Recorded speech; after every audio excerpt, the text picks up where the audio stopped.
A federal court in Brazil allegedly banned a major TV and radio network from saying certain things about the country's left-leaning presidential candidate. The media outlet in question is the nation's largest conservative station.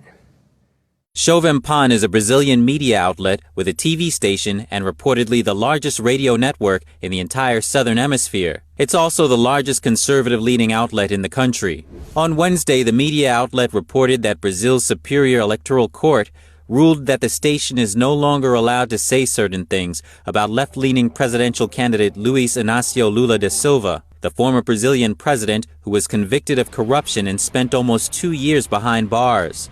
Terms the outlet allegedly can't say anymore include former inmate, ex-convict, thief, corrupt, and ringleader. NTD spoke with Rodrigo Constantino, a Brazilian economist and political commentator living in Florida.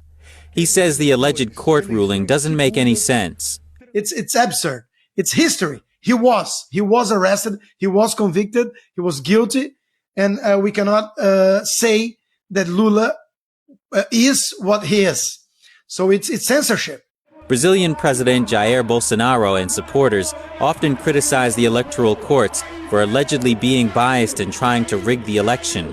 Constantino says Bolsonaro is, for example, not allowed to use speeches he gave during his presidency for his current campaign because the courts ruled it would be unfair and an abuse of power. And the courts supposedly even censor some businesses. A guy that sells wine, and the price of the wine in his store is 22 reais. 22 is the number of Bolsonaro. So the electoral justice is telling him that he's not allowed to advertise this price anymore. We also spoke with Joel Pinheiro, an economist and columnist for one of Brazil's largest newspapers. He says the details of the alleged court ruling against Jovem Pan are still unclear. I still haven't read that decision. I haven't met someone who has read it. He also says that the electoral court has ruled in favor of Bolsonaro in the past, when media outlets accused him of being a cannibal. So they banned it also. You cannot call Bolsonaro a cannibal. Brazilians are set to vote between Bolsonaro and Lula in the presidential runoff elections at the end of this month. Reporting by Arian Pastar, NTD News.